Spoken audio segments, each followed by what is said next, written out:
Hello, my loves, and welcome back to Along the Spiritual Journey. So, I've heard a lot of people talk about ego deaths, but not spiritual deaths. So, ego deaths, they're kind of self explanatory. We, the human, this avatar, has been given a script with its name and address and ethnicity and all these things that it says we are. And then we, the soul and the consciousness, play into this ego that's been created for us. And depending on how deep we are in the conditioning and the imprinting, then we believe that this is our only phase of being.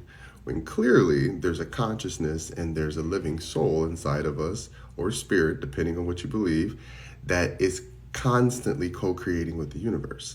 Now, spirit, souls, they both have past lives, in my opinion, which means, let's say, in this spiritual journey, you're doing the meditating, you're eating right, you're taking care of yourself, you're doing all the work. And I hear a lot of people say this, they say, what next? That is for the physical ego avatar vessel, so that is pristine to be used by spirit. Once you are now not broken, no holes, not leaking, not falling apart, spirit can use you as a vessel, cup, bowl, whatever you want to imagine. As we work through this, we start recognizing that there are energies from our past life that are spiritually inside of us, and there's spiritual imprinting from our parents. So we have those timelines to also break, because then we realize there's times that we can look at history and say, I'm gonna be mad.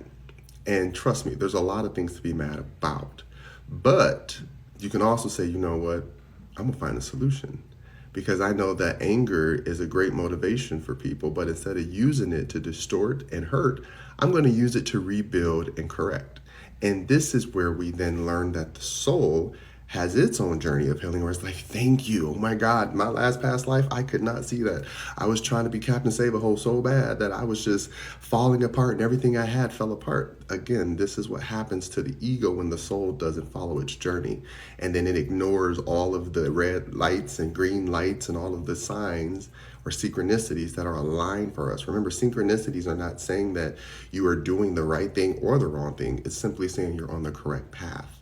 So when you trust this, then that's when the ego can trust you, inner child, all of those things correlated to it. That spirit death then happens, and then you rebirth into another consciousness. So remember, you've heard it before, like dark night of the soul. That's what they're talking about. So there's ego death, there's spiritual death, there's consciousness deaths. They're all a part of rebirth into a new you that you feel aligned with. All right? Love you. Besos.